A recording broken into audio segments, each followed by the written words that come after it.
Hey, what's going on? You know who it is. You know what it is. All right, you guys, peep game. Town business in effect.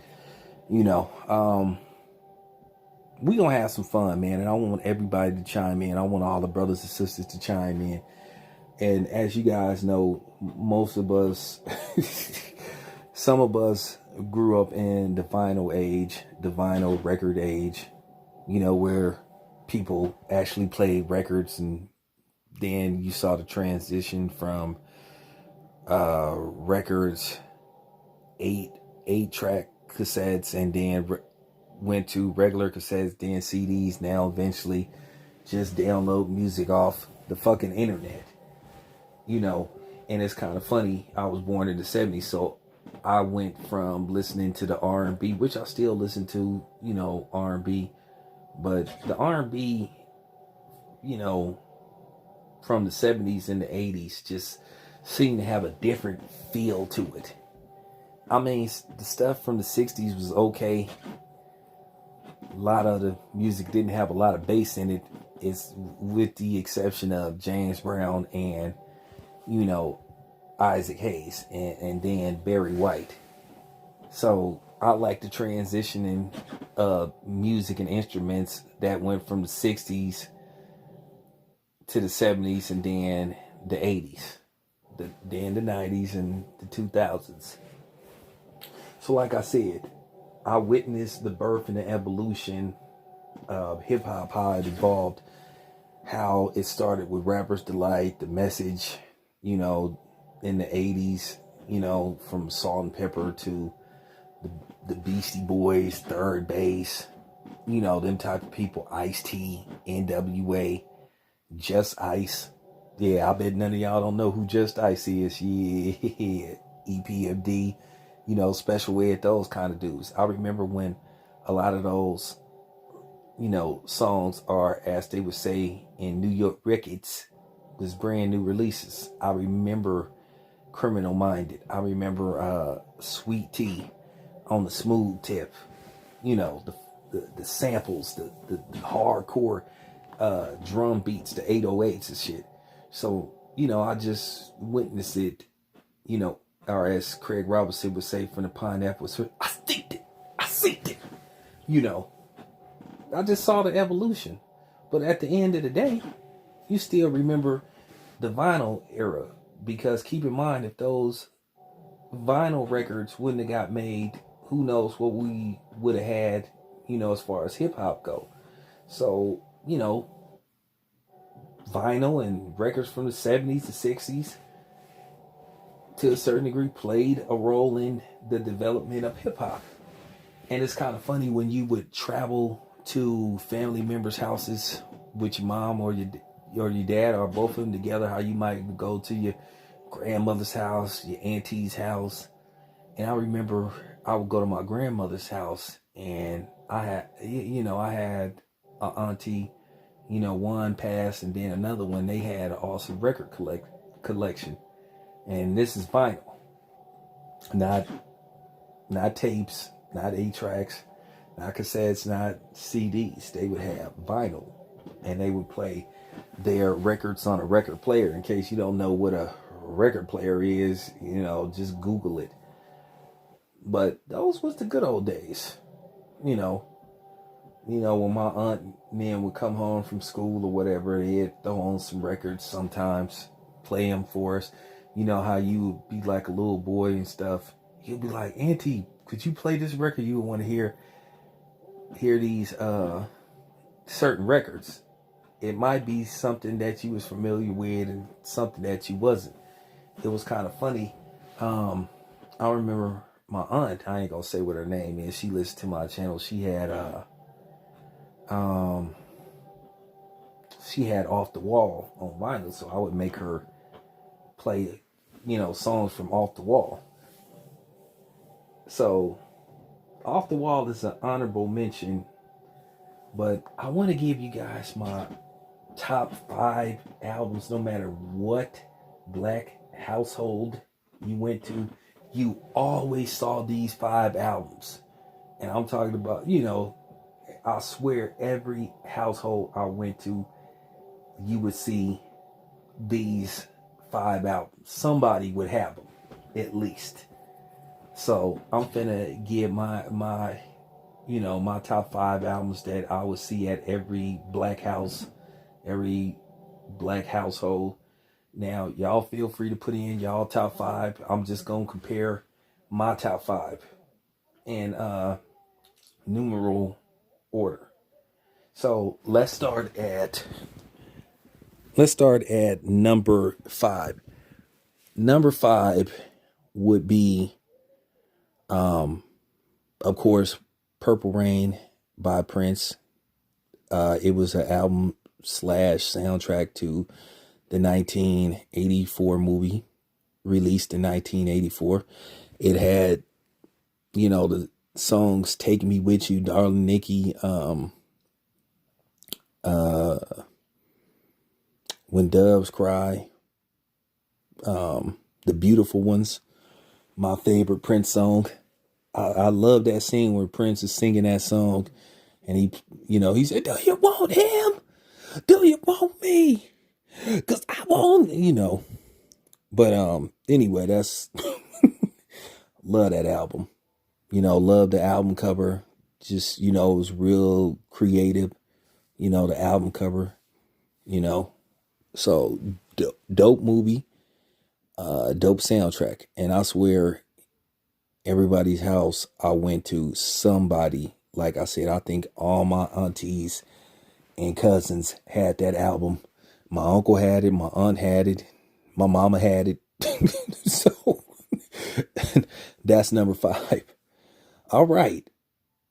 Coming in at number 4 is the double LP, I think released in 1976, because somebody put in the comment section when this album was released, in case I'm off, is the double album by Stevie Wonder, Songs in the Keys of Life. My mom used to play the shit out of that album. It had that song, Pastime Paradise, that Coolio sampled. I think that song as was on that album. I can't remember what was on the album, but it has some bangers on it. And the song that Will Smith sampled for Wild Wild West, that definitely was on there. Then he had a song that I think he sung in Swahili. That was a pretty dope song. So real dope album. And it was a double record. And for those who don't know what's a double record, that means two albums. Okay. So that's number 4. All right. Coming in at number 3 is Curtis Mayfield's 1972 soundtrack / album to one of my favorite movies of all time, Superfly. That was like a fold up album where, now they had 2 versions of the album. They had a fold up album, and then they had a regular just album cover where you just pull the record out and that's it. And then you just play it. I mean, Give Me Your Love, Pusha Man, Little Child, Running Wild, the Chase song. So, I mean, that was dope. My dad had that shit.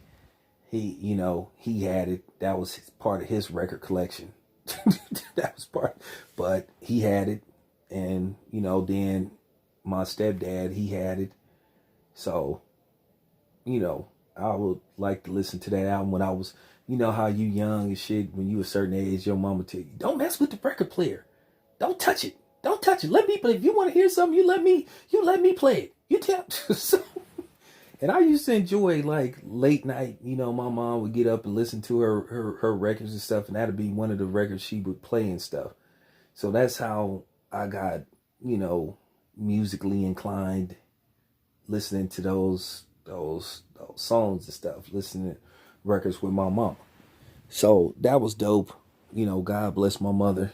She sick right now. So, it is what it is. But I appreciate those times when I was little, being in the living room late at night, listening to listening to records with my mom, and I appreciate that. So thanks, Mom. All right, this should come to no surprise to y'all. Number 2, Marvin Gaye's "What's Going On." I think that is one of the greatest albums ever made, and it's kind of funny because of Berry Gordy being a ignoramus and being scared. He damn near wasn't gonna put this album out. This was a jewel. I mean, what's going on, and make me want to holler. That man, Marvin Gaye went deep with that album, but Berry Gordy didn't like artists making political stances on. He didn't like controversy. And he told Marvin Gaye that he wasn't going to put that album out. And Marvin Gaye basically said, if you don't put this album out, I will never record another album for you ever again. And, he forced Berry Gordy's hand. As you guys know, he put it out. It became a smash hit. And it sold a shitload of records. And it's a classic. A lot of people go back and forth on whether that's the greatest R&B album ever made. I mean, Marvin Gaye put his heart and soul into that album. So that's that's number 2. Coming in at number 1 is Michael Jackson, Thriller. I mean, enough said. Beat It, Lady of My Life, got to be starting something. Billie Jean. The Girl Is Mine, released in 1982, November of 1982. A lot of people think that Thriller was released like in 84 or 83, but no, Thriller was released actually in 1982, November of 1982. And we all know what became of that album. I mean, that album sold through the roof. I'm talking about everybody had that damn album. Everybody. Quiet as kept, though. This is the funny thing. This is going to trip you out. My mother did not buy that album, or my stepdad, or my dad. They didn't buy that album. But everybody else I know in my family bought that album. Uncle had it, auntie had it, other auntie had it, other auntie had it, other uncle had it on my dad's side. So the thing was, I heard it so much, and you heard all of the songs from the album to where it wasn't no use to buying it. You would hear Thriller all the time. You would hear Billie Jean. You would hear Beat It. So to me, I guess it wasn't no use for my folks to buy that album. Now, here's a funny thing about Michael Jackson. I'm going to be completely honest with you. Yeah, nobody probably will ever, as a solo artist, I heard somebody did outsell Michael Jackson globally. But at the time being, I don't think they will ever be a one album that sold the type of units that Thriller sold. Now, as a whole, I forgot who surpassed Michael Jackson, so they say. But man, the units that album sold was just mind-boggling. I remember from 83 to like 85, Michael Jackson mania. The glove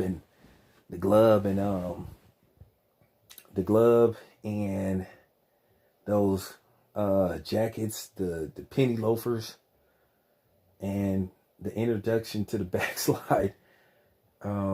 Like I remember Motown's 25th anniversary, and Michael Jackson did his solo skit. And I remember everybody came to school talking about that shit. When he broke out with the moonwalk, everybody was waiting to see what the fuck he was gonna do. And the setup for it. I mean, when he did Billie Jean, and I'm talking about shit. And I remember everybody had them Michael Jackson buttons and shit. God, that was corny. But I remember when he broke out with the backslide, and we knew something big was finna happen. He had them glitter socks on, and when that nigga broke out with the the backslide, everybody was like, "What the fuck?" I was like, "Wow." So, yeah, everybody was talking about that shit. Fucking teachers was talking about gossiping about that shit in the break room. Did you see what Michael Jackson did? Yeah, everybody saw that shit. So yeah, that's my top 5 albums. Thank you for listening, but thank you for listening. Real talk. This your boy Tail Biz. I'm out.